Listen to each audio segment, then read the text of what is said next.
This was a several thousand, if not $1,000,000 NASA-funded experiment. Like, people's careers and reputations were hanging on this. Yet nobody stopped to think that it might be physically impossible for dolphins to produce the sounds needed to speak English. No one questioned this?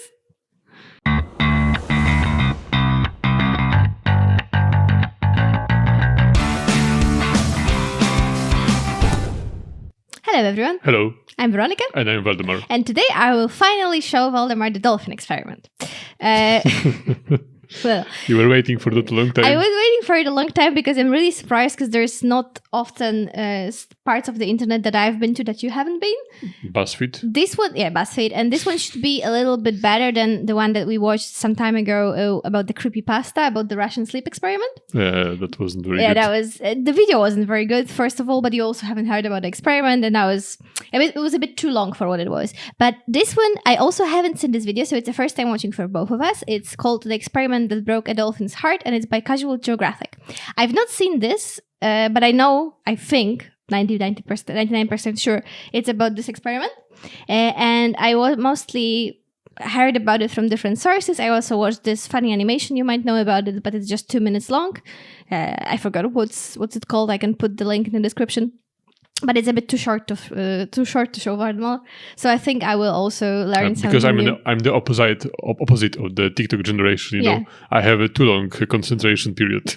Yeah, you need more information. But I also don't think I have 13 minutes worth of information already about this experiment. So I'm happy to learn. Yeah, something more. but this guy is very entertaining. Really good, yeah. We have seen one video from this channel. The channel is called Casual Geographic, and we have seen video called the 5 animals. If you should be grateful for. That we should be grateful for. Or thankful for, something like that. It was really cool. But this one, I don't think you're ready for what the experiment was if you know nothing about it, but we are going to enjoy it. And the experiment, as opposed to that creepypasta, this experiment really did take place. Okay. All right. Just quick information, very quickly. We have other channel as well. Movie reactions every week. You can check it out. The link is in the description. New movie every week. Also, we start our Patreon. You can check it out too if you are interested in that. We have many things like polls, propositions from the viewers' Discord server when we will, upload some backstage material. Yeah, and also discuss with you more than we can do on the comment section. So check it out if you are interested. And yeah, that's all. Let's see the video. Yeah. Sponsored by absolutely no one, because no one in their right mind would sponsor this. It's like a theme of our channel. Well, butterfly on a corn cob. I see that I've romanticized a wild animal. I've the seen same this way video, Margaret this Howe did episode when she yesterday. that dolphin in the 1960s. Both she and I assaulted a captive creature, then expected it to be reciprocal. Well, joopity boop, time to die. You know, we've done some really questionable things in the name of science, like that time legitimate attempts at a human-Z were made, or that time a psychologist raised a chimp and a human baby together to see what would happen. We're gonna get back to that, but the answer is nothing good. And of course, that time we gave dolphins acid and hand service, all for a very questionable science project. You see, the 60s were a special time. America and the Soviet Union were in the midst of a meat measuring contest all the way up into space, and at the same time, there was a question as to whether humans could learn to communicate with animals as well as we do with each other. And renowned neuroscientist John C. Lilly fully took on the task of trying to bridge the gap between the man and animal language barrier. Now, I mentioned his job to show he wasn't just some acid-dropping self-stereotype of the 60s. Don't get me wrong, he was, but he was also a contributing member of the scientific community. In fact, he was the one who invented sensory deprivation tanks, which he did acid in. Anyway, he was interested in possible human-animal communication, but also in animal intelligence. And that's how dolphins got an invite to this party. At the time, John Lilly saw them as the smartest things on the planet that weren't human. And as a neuroscientist, he was especially drawn to the dolphin's brain. Not only do cetaceans have the largest brains of any animal, bottlenose dolphins have a brain 4 to 5 times larger than what you would expect for an animal their size. But what really made Lilly Eureka himself was while he was observing and researching dolphins and talking to himself, he realized that the dolphins seemed like they were imitating his voice. And that convinced him that the dolphins were trying to speak to him. And with their high intelligence, John C. Lilly figured that if we could somehow find a way to communicate with dolphins, that could lead to us finding a way to talk to aliens, which was an Olympic gymnast level stretch, but hindsight's 2020, and unfortunately this was the 1960s. Either way, depending on how I'm just wondering, how much context and background do you have about dolphins? Do you know how strange dolphins are? Basically, I know two things. I know that they are very intelligent, and I know that they kill and... can I say it? Yeah, I think you can say it. They grape Yeah. other animals. Yeah, other animals, and like they use, at least I saw some... And they love to masturbate. Yeah, with some strange techniques from what I've seen. I mean, they're using dead fishes fish, yeah. to masturbate. Yeah, like a flashlight. Basically. And also there were some accounts, I don't know how true, but I think true, that they also make advances on people. Like, they don't really care about the species of the animal. People are also fine, like, good enough. There was this cursed blog on the internet about men having a relationship with a dolphin. Anyway, apparently she made advances on him, but apparently they do. I think that was what we saw at the beginning of the video. I don't know if you missed it or not, but he was throwing himself at the woman. Like ratting, because it doesn't matter to them, apparently. So they have a very high sex drive, and apparently I've also heard that they are one of the only species of animal besides human that kill for fun. Yeah, that I heard. They like chase animals, and that they are scared. But I don't think that's true. That's true, because I think some monkeys kill for fun as well. Monkeys too, yeah. Okay. Get it? This was both the best and worst thing that ever happened to his career. The implication of extraterrestrial communication convinced NASA and other government agencies to sponsor Lilly financially. With the help of anthropologist Gregory Bateson, John C. Lilly would create the Dolphin House, where he would attempt to learn how to speak to dolphins. That's how the experiment started, but you don't want to hear about that. You want to get to the part where he started slipping dolphins acid. Oh, trust me, we're gonna get to that, just bear with me. The Dolphin House was built in the US Virgin Islands, and you're gonna see why that was actually very ironic. It's like having a gay frat on Dick Street. That's not a joke, by the way. When I went to college, there was a gay fraternity located on DIX Dick Street. That is a true story. So in this experiment, there were 3 dolphins. There was Sissy, the big sister and leader of the group, Pam, the shy introvert, and a young immature male named Peter. And again, given the circumstances, that name would be so ironic you'd swear it was part of a sick joke. But there was another key character to this story, and that was a Miss Margaret Howe Lovett. Margaret never had any formal scientific training, but apparently she was a natural at observing and documenting animal behavior. So they brought her in and had her work with the one male dolphin, Peter, since he was the only one out of the 3 that never had any human sound training. So Margaret's goal would be to teach Peter how to speak English the same way a mother would to her child. She would slowly count to 3 and have Peter repeat after her. She'd say all the vowels in the alphabet and try to get Peter to mimic her. 1, 2, 3. Oh, I didn't know we had footage. You can do better, Peter. And on some level, this made sense since mimicry is how baby dolphins learn how to dolphin from their mothers. But here's the thing with dolphins. In the wild, they communicate with each other through a series of clicks, squeaks, and whistles, and most of that's in the water. But to talk to humans through air, the dolphins would have to make noises through their blowholes. It's like if I challenge you to speak perfect English, but without using your mouth. So for anatomical reasons, Peter was pretty much screwed. Figuratively, the literal is coming. Like Peter. I'll say one thing though, say what you want about Margaret, but she was committed. She painted her face white and her lips black so Peter could see the shape and movement of her mouth while she was making the noises so he could try to replicate that with his blowhole. That's pretty smart. She also decided to move in with Peter full time to maximize her time with him. And slowly, Peter was actually getting better at mimicking her. Miss 18, this is the morning lesson with Peter. Hello. Hello. Lol. Which made John C. Lilly Eureka himself for the second time. News about this dolphin English project got out and people were curious, and John C. Lilly was seen as a visionary. It even got the attention of world-renowned astronomer Carl frickin' Sagan. The frickin' is silent. Now I'd like to point out that at this point this was a several thousand if not $1 million NASA-funded experiment. Like, people's careers and reputations were hanging on this. Yet nobody stopped to think that it might be physically impossible for dolphins to produce the sounds needed to speak Yes. English, especially from an air anus on its head. this. And keep in mind, John C. Lilly was a neuroscientist. One of the professions you pray your siblings or cousins never get, because then your parents will never let you forget it. And But it was really crazy when it comes to Cold War, like how obsessive America was back then about fighting communism and about trying, to prove they are better than them. To find something, some kind of breakthrough, any breakthrough. We will make this dolphin talk, and that will be the victory of capitalism. But like, for example, you haven't seen Narcos, right? The TV show? Yeah, I've seen the first season with you. Oh, yeah. So maybe you remember, maybe not. But they are trying to, take down Escobar. Mm-hmm. And the government of the US is not really interested because they are like, oh, we are now focused on fighting the communists, not some narcos, so we don't care. And then they found a picture of Escobar repackaging drugs in some country that was communist at the time. I remember that, yeah. And then they were like, oh, no, not on my watch, not on my watch. And then they sent whole resources, millions of dollars. Yeah.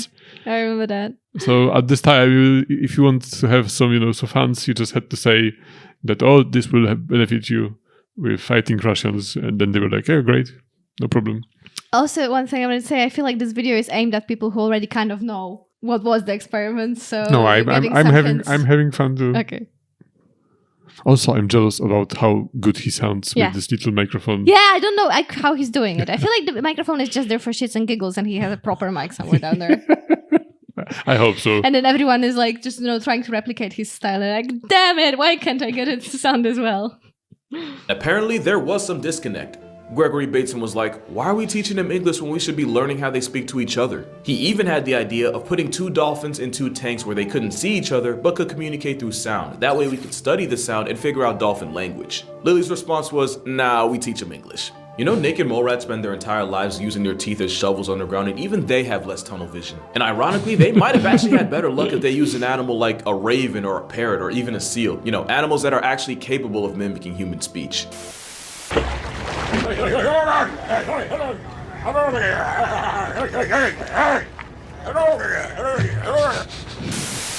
But I guess dolphins were the hill to die on. So Margaret and Peter kept on with the lessons, but soon there would be another problem. Peter was a young, sexually immature male with the attention span of one. So how do you get a hormonal teenager going through puberty to listen to you? Yep, we finally made it to that part. So whenever Peter would get distracted, Margaret would send him downstairs to play with Pam and Sissy. But dolphins can mate several times a day, if not an hour, and the constant disruptions were starting to slow their progress down. So Margaret figured she could kill 2 birds with 1 stroke.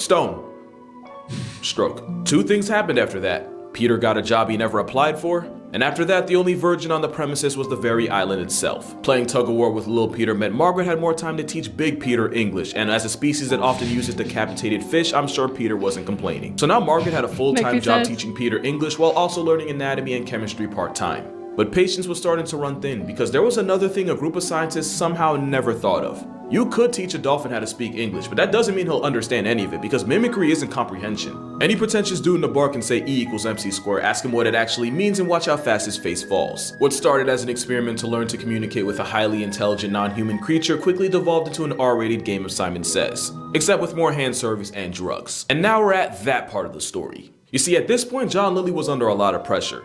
Unlike Peter, financial backers had started to pull out, and Gregory Bateson, who was already skeptical to begin with, was now starting to seriously wonder just how far they were willing to go for science. Soon he'd get his answer, just not the one he wanted. Like I said, the 60s were a different time, and around this time, a fun little thing known as lysergic acid diethylamide was quickly gaining traction as a potentially mind-altering, conscious-expanding substance. John Lilly would frequently participate in the consumption of a little slice of delight, which he would take while in the sensory deprivation tank. It's not like he was a stranger to such activity. John Lilly wrote his first book, Man and Dolphin, over the course of 1 weekend while off amphetamines. So when he hit a roadblock in his research, Lilly was desperate, and his Hail Mary, let's give dolphins LSD and see what happens. Margaret wasn't having any of that and demanded that he keep that nonsense away from Peter, but at the time Margaret was basically a 24-year-old intern and John C. Lilly was still the big-time scientist.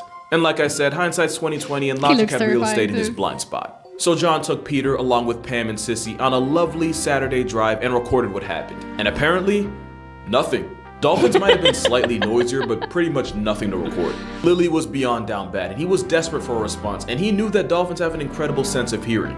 So he got out a jackhammer, because at this point, I don't think this was even about dolphins anymore. I think he just wanted to do acid. And this was the 60s, it's not like you needed an excuse for that kind of thing. So John Lilly pulled out a jackhammer and just started jacking away, an activity I'm sure that room had seen more than enough of. And the noise didn't seem to do anything but probably ruined whatever trip the dolphins were on. At this point, Gregory Bateson had seen more than enough. Remember how I said he started to wonder how far they were willing to go? Well, apparently his line in the sand was giving dolphins a little sense of direction. If the experiment was a train and science was the tracks, at this point this thing was halfway down the Pacific, so he packed up and left. It was kind of wraps for the entire experiment after that. At one point, Lilly tried communicating with the dolphins telepathically, so safe to say the acid had won. And as the experiment was called Say off and that staff as well. separated, the dolphins were shipped out. So here's where a lot of the facts got left out for the sake of the story. So it's popular belief that after the experiment ended and Peter was separated from Margaret, he proceeded to die of a broken heart and from horny. Now part of that is probably true. Let's just put it this way. Peter had gotten used to getting a special job every day, and he went from that to being painfully unemployed. Forget unemployed, bro was in a recession. And there's the fact that Peter very likely caught feelings for this woman that he had been around 24/7. But here's the part people leave out. Peter was shipped out to a former bank building in Miami to live. His new home was a tight, cramped tank that he could barely turn around in with little, if any, natural light. Also, think of how bad public bathrooms smell, and then imagine an animal that uses the bathroom 5 times more than any human. So yeah, Peter got effed over, only this time it was completely figurative. Another fact about dolphins is they aren't involuntary. Poor dolphin. Yeah, like his whole life he was being experimented on and taken advantage of and other things, and then he just gets to retire to a cramped, stinky tank. But why they couldn't release him to the ocean or something, or to the zoo? I think he might have not been equipped anymore. Sometimes that happens with the animals in captivity if they are too close to humans. Like that they will not be able to. Okay, but what about the zoo? Yeah, then the zoo. I don't know. I don't know why not the zoo. Like, I don't think they have too much dolphins. They must have at had the some zoo. kind of. Although it was quite a long time ago. Do you think they had aquariums back then? Like aquariums, like what aquariums? Like big aquariums with big dolphins. I think so, yeah. It's the 60s, Maybe. it's not the 17th century. Yeah, maybe. And because he said at the beginning that the dolphins communicate with each other by the sound, by what? By the Like movement? clicks and Clicks, hisses yeah, yeah. and stuff like that. But I think I heard somewhere that they also communicate through this echolocation or something like that. Yeah, but I think that's what he like. The echolocation is what happens through the clicks and hisses that go through the water. Mm-hmm. I think that causes the vibration and like the special frequency, and I think that's all the same thing. But correct me if I'm wrong, but that's what I think. I was imagining. I don't know what I was imagining. To No, be it's the honest. same like bats. But yeah, but they use when I echolocation, they heard make sounds. when I heard echolocations, I think about bats. But bats also makes like screeching sounds for the purpose of echolocation. Yeah. Okay. I don't know what I was imagining with the echolocations. Something maybe like a way to hear waves, sound waves, without them actually making a sound. Yeah. But that's not what echolocation is, I think. Involuntary breathers like us. Every breath time it was completely figurative. Another fact about dolphins is they aren't involuntary breathers like us. Every breath they take is a conscious choice. It's why dolphins can only sleep by resting half their brain at a time. Otherwise, they would just not breathe and flatline themselves. We Well, know but this imagine because if you when have to John do Lilly that. operated on dolphins to observe their brain and put them under anesthesia, the dolphins ended up suffocating. So Peter made the executive decision to delete himself, likely due to depression. Margaret didn't do much better, because when Hustler magazine found out about her and Peter and what she did to Peter, they wrote a story on her, and let's just say it wasn't a good look. Also, did I mention she never got paid for this? Like, imagine your entire legacy, like what you're gonna leave on this earth was that you had relations with a wild animal and didn't even get paid for it. So I guess both she and Peter got screwed. Peter's death wasn't even the last time something like this would happen. Kathy was a dolphin who played Flipper, and once the show ended and she was moved to an isolated pen, she too would proceed to cross her name off the census. Maybe it's a good thing we never learned how to talk to dolphins, because I imagine they wouldn't have much positive to say. They'd probably call John Lilly their Hitler. Speaking of him, he continued to experiment, but when a light seasoning of dope became illegal, he started doing ketamine. And like I said, we've done some sick things for science. Like when psychologist Winthrop Kellogg decided to raise his human baby son alongside a female chimp named Guada. I heard of See that. what would happen. What happened was his human son started acting feral, walking on all fours, grunting like Gua, and even biting people. When the experiment ended and they sent off the female chimp that they had raised as a daughter to be used in more experiments, Gua would flatline to pneumonia a couple months later, and the boy she was raised with, Donald, would grow up to be a psychiatrist, until he would also delete himself at the age of 43. So I guess the theme of this video is sometimes science goes way too far. And as groundbreaking as it was, it somehow wouldn't be the last time someone publicly had relations with a dolphin. Like, this man had an entire relationship with a dolphin named Dolly that he claimed seduced him. Only difference was they went that way was past luck. handwork, and to my knowledge, no substances were involved. Now, in fairness to him, he did have to deal with some pretty heavy trauma as a kid, namely when he was violated by a psychiatrist at the age of 5, according to a podcast he was on that I watched. Speaking of which, like the video. I watched it and that was not pleasant. And I get that different people cope in different ways, but did it really have to involve backdooring a dolphin? Like, how would you even, like logistically, how would you even get the pieces to, you know, we're not even going down that rabbit hole. because he might try to go in there too. Now, Lily's experiment was famous for all the wrong reasons, but it did have some positive effects. A lot of what we understand about the intelligence of dolphins and cetaceans in general came from his work, and it really helped shift the public perception of them. That shift is likely what led to the Marine Mammal Protection Act of 1972. Lily would also go on to campaign against the use of dolphins in captivity, which was pretty admirable, but at the same time, like, bro, you gave dolphins acid, you get no more talk time after that. Yeah. However, a lot of people see this project as a massive waste of time and resources. I disagree. The point of the experiment was to see if dolphins could learn to speak English, and now thanks to him, we know they can't. But he didn't explain what happened with the woman. He said that she didn't end well. I think he said she Deleted herself? Deleted herself. Yeah. But he quickly changed the subject. Indeed, he said that they mentioned that she never got paid for it. But I think she said that the same thing happened to her as to the dolphin. But also, it just really shows us, I guess, how little we know about animals, or maybe it's just me. But to think that it may be really true that the dolphin made a conscious decision to stop breathing. Yeah. Like how we would complex think are that their only we are emotions? so complex to do that. Because I don't know if this could be true. I don't know, guys. We can have a discussion about this in the comments. I'm just thinking, because aren't we supposed to be the only animal who's conscious of existing? If you're not conscious of existing, then how could you make a decision to stop breathing? How do you know what breathing does to you? Yeah, that's true. So maybe you're just very tired, I guess, and you don't want to maintain this function. But with dolphins, it can be different, because, like he said, they do need to want to breathe. So So I think that it's understandable for them that the breathing means living. Yeah, okay. Maybe it's different because it's the same like some animals. I don't know, in that experiment with rats, how when they had different things to trigger their dopamine systems, and then they stopped breathing because they were getting like entertainment and food and everything.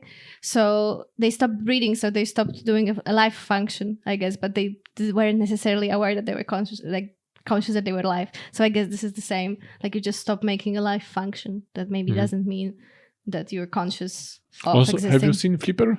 No, I haven't. It's the movie about the dolphin. Is it cool? I don't remember. I've seen it. I want to as see a child. it. It's a movie about a dolphin. It must be amazing. Oh, and you paused in a good moment. But later you need to remember that the dolphin died after the movie, like he said. Okay, I don't want to say it anymore. You're right. To see if dolphins could learn to speak English, and now thanks to him we know they can't.